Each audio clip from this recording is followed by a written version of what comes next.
we'll start with scientific notation.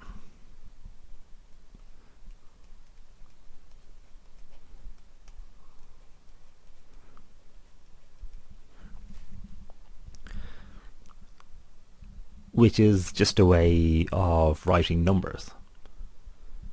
So we just use the format a times 10 to the power of n. So, where a is a number from 1 to 10, or less than 10, because if it was 10 you'd just use 1 and you'd do 1 times 10. So where a is a number greater than 0, less than 10, and n is an integer.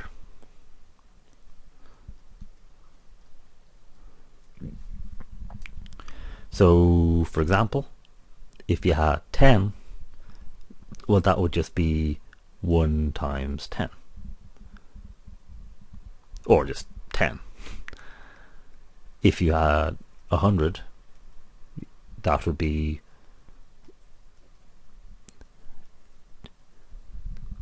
since 10 squared is 100. So typically, of course, you'd have something like 250, and you'd say that's 2.5 times 10 squared.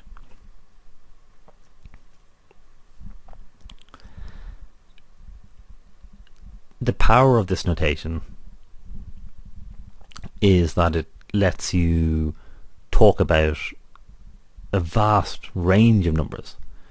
So, if you're just dealing with 10, 100, 250, you typically just use the numbers as 10, 100 and 250 because there's no problem there. But as the name suggests, scientific notation, in science, you come across a huge numbers. So, if you're looking at economics or whatever, you typically, you might have, you might deal with millions. So you have, thousands, then you have millions, and then you have even billions, and then what really? It gets more confusing because you don't really. So, like a billion is 1,000 million. So that would be 1,000.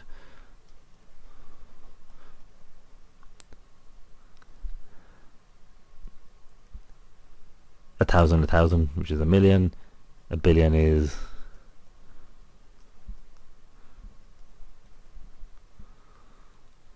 so 9 zeros. But if you're, say, talking about, say, in physics, the weight of the sun,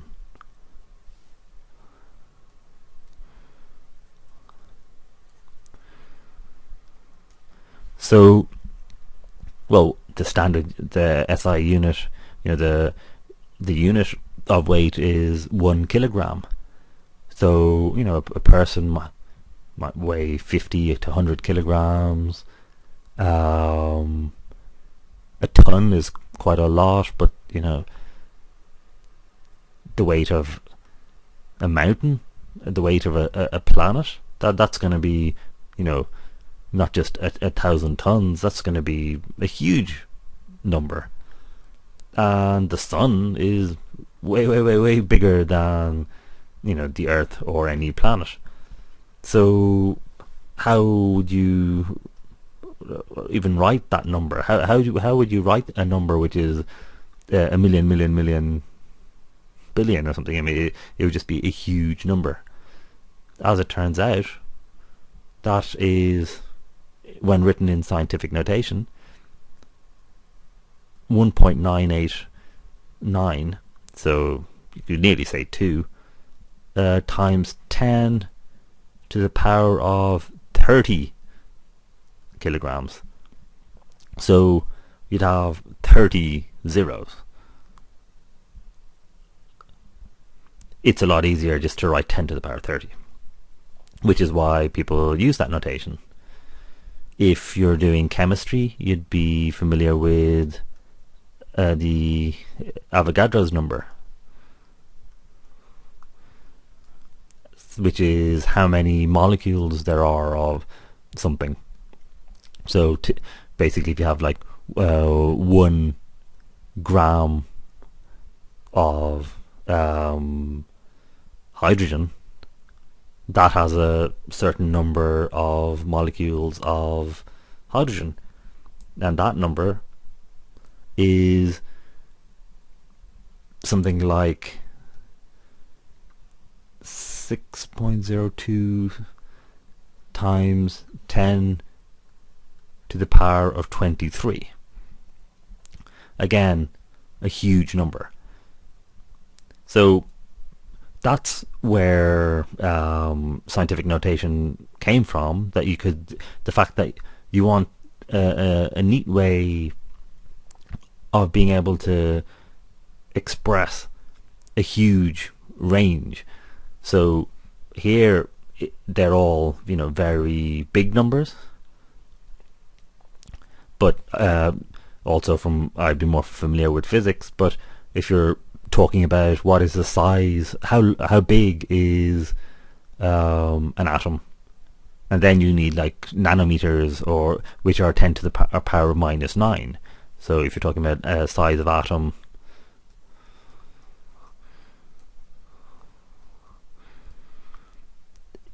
it like a nanometer. So you probably heard about nanotechnology, which people are working on. There you're working in units of 10 to the power of minus 9 meters. So a meter is obviously a meter. A millimeter is 1,000. A 10 to the power of minus a nanometer is 1/1,000,000th of a millimeter, which is pretty much impossible to visualize or think about, because we don't really experience that kind of size. So that's just from our point of view, all we need to know is be familiar, have seen this way of expressing numbers. So you just have a number times 10 to the power of something. So it could be as small as 10 to the power minus 9, or even 10 to the power minus 20 or 30, or it can be 10 to the power 30 kg for the weight of the sun. Then you can ask, well, what's the weight of an entire galaxy? And that's just going to be, bigger than obviously 10 to the power 30. Now, the main topic for today is sequence and series. So a sequence is basically a list of numbers. So you have consists of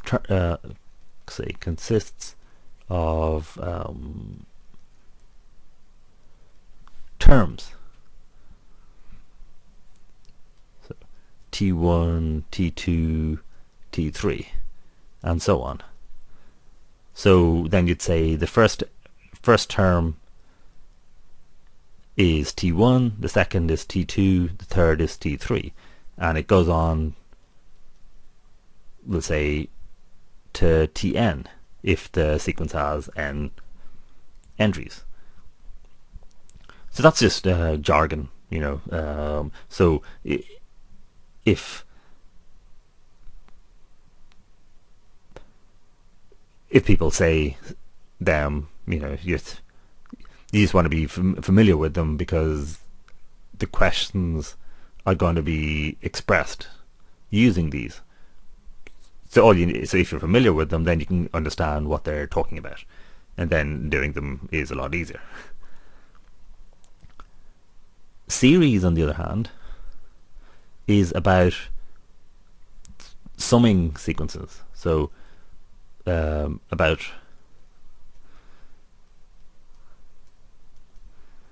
summing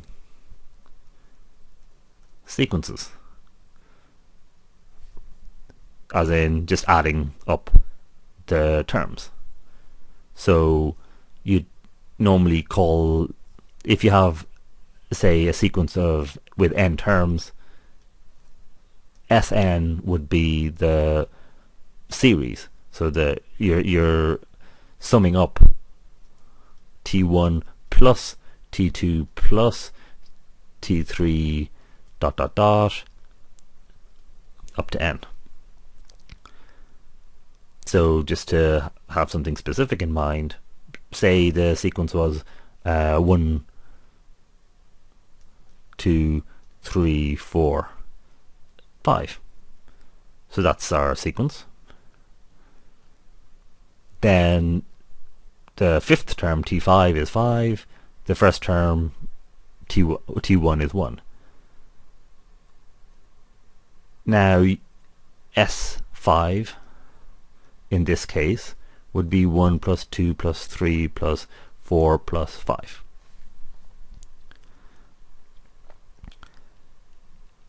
Now here I've given the sequence just as a list of numbers. Another way that you can be given a sequence is with an expression. So I could just say Tn is equal to n,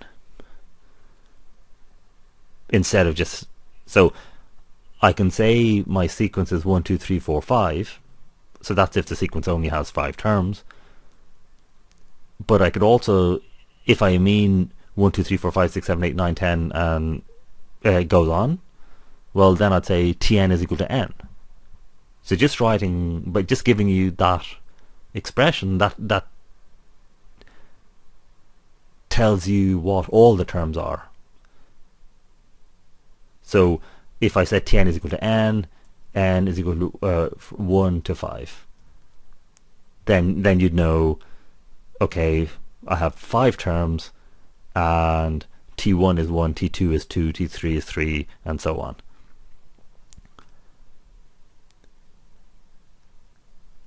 So this is actually the next thing we wanted to look at. So firstly you have sequence and series, as we looked at here, where you just say a sequence is a list of numbers, while a series is where you sum the terms in the sequence. Now, next we want to look at an arithmetic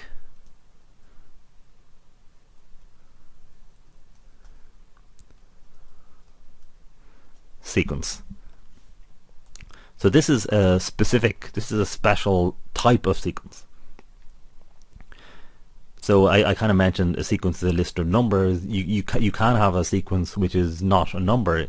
I could give you a sequence which is graphical. Like if I showed you a clock every 5 minutes, then it starts off. Or if I showed it a clock every 15 minutes, it begins at the top.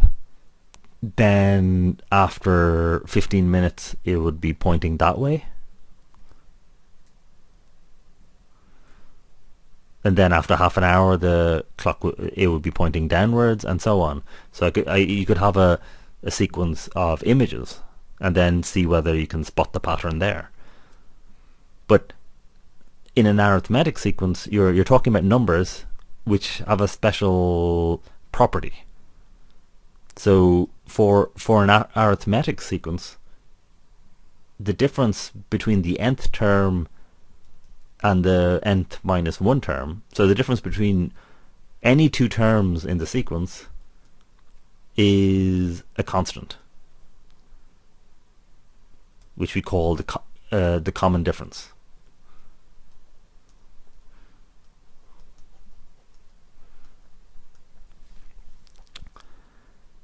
So now, if we're talking about 1, 2, 3, 4, 5, Well, the common difference is 1, because every time the next entry is 1 greater.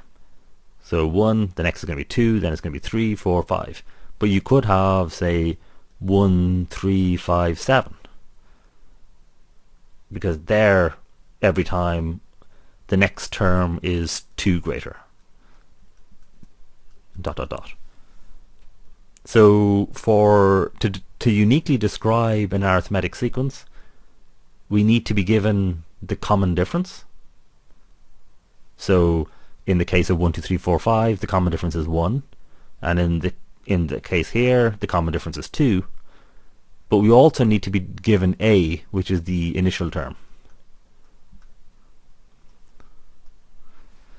That's all there is to it. I mean, there's nothing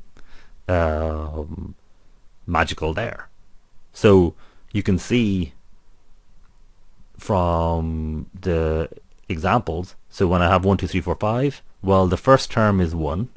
So here I'd say, like for this sequence, a is equal to 1, because the first term, the initial term, is 1. And since each time it's increasing by 1, that means the common difference is also equal to 1. In this example, we have also a is equal to 1, because the first term is 1, and we have that the common difference is 2, since every time it's increasing by 2. And it doesn't have to increase. You could have d is equal to minus 1, so then it would always be decreasing.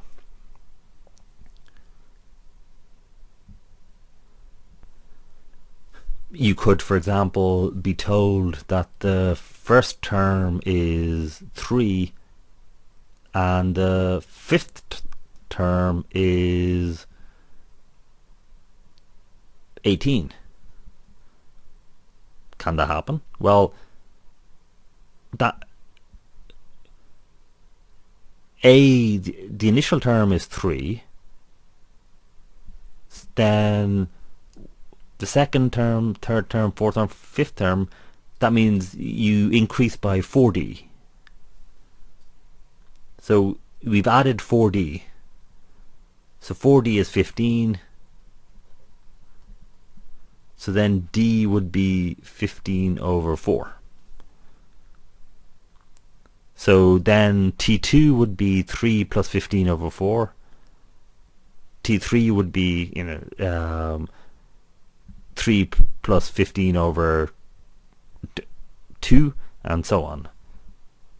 So you can, if I give you any two terms, you can figure out what A and D are, and thereby work out what all the other terms are.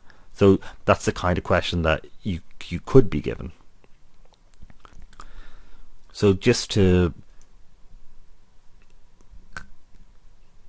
expand on that a little bit, so if I know the nth term, that's going to be A plus n minus 1d, because the first term is going to be A, and then the next term, every subsequent term is going to be increased by d. So if I were to say that T1 is equal to 1 and T5 is equal to 18, or was it T1 was equal to 3 in the other example, sorry. Well then, using this general expression, that means 3 is equal to A plus, no, well 3 is equal to A. I should write down n minus 1, so 1 minus 1d, because if my general term Tn is equal to A plus n minus 1d, this is T1, so it's going to be A plus 1 minus 1d. 1 minus 1 is 0, so this term disappears. So 3 is equal to A. I know T5 is equal to 18. That's going to be A plus 5 minus 1d, because this is t5, so n is equal to 5, and I have these two expressions. So it's kind of like a simultaneous equation, or it is a simultaneous equation. So I know a is equal to 3 from this first line, so I'll just plug in 3 for a in this second line expression. So then I have 18 is equal to 3 plus 4d, since I did 5 minus 1 is 4 to get the 4d term. So now I can just take away 3 from both sides. So I'll get 15 is equal to 4d, and that means d is equal to 15 over 4. So then that means that Tn is equal to a plus n minus 1 d. So if you were told that T1 is equal to 3 and T5 is equal to 18, and that this is an arithmetic sequence, then I could write out the general expression. Because once I tell you that we're talking about an arithmetic sequence, then I can use this. If it's an arithmetic sequence, then Tn has to equal a plus n minus 1d. So why go to all this hassle? Because we're able to produce a very nice result. If we know it's an arithmetic sequence, we can actually, or we actually have this wonderful expression.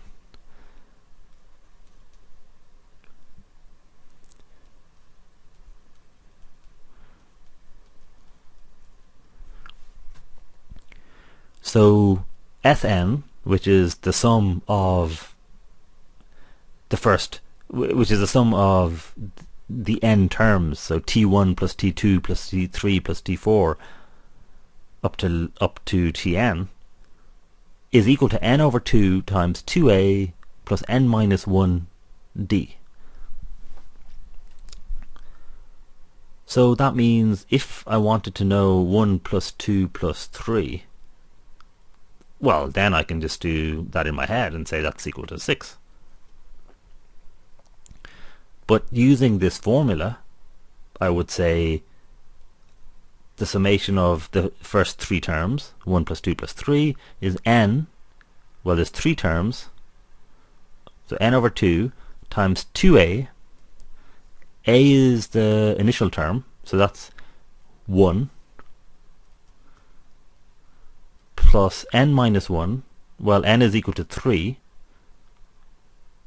so 3 minus 1, and d is equal to 1, because the difference, d is the common difference. So the first term is 1, the next is 2, the next is 3, so I'm increasing in steps of 1. So now I just work that out.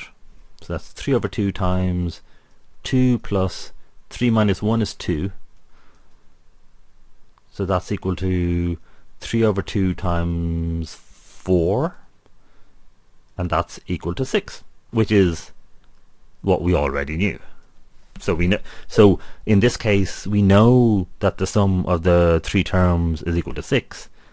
We're just checking out whether this formula we were told works, that it actually gives the correct answer, and also so that we can see how to use this formula, like what do all the terms or in this expression mean. So we were able to see that, okay, S3, when we're talking about adding three terms, n, well, there are three terms, so n is 3, a is the initial term, like the first term, and d is the common difference. The reason this is of interest, or we'd want to know it, is because, okay, before we just added three terms, but what if we wanted to know 1 plus 2 plus 3 plus 100? what's that equal to? Well, we could just use our calculator and say 1 plus 2 plus 3 plus 4 and add up all the way up to 100. Knowing though that most likely we would have made a mistake somewhere along the line, so maybe we want to do it 2 or 3 times just to make sure that we were getting the correct answer. But using this formula or expression, we just say S100 is 100 over 2 times 2 plus n minus 1 times d. So d is 1 because the common difference is 1. So then working that out, we get 100 over 2 is 50 times 101, which is 5050. And of course, if you wanted to add up all the numbers from 1 to a million, we could just put in a million and it would be no hassle. So this looks very odd, as if it just came magically. That you had this expression that tells you what the summation of all these numbers is equal to. But I just wanted to point out that it's not actually all that unusual, or in a way you could have nearly come up with this yourself. So I'll show you how.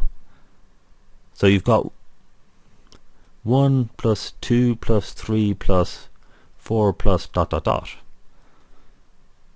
And I'll just put the last few terms. 97 plus 98 plus 99 plus 100. So you're trying to add up all these numbers.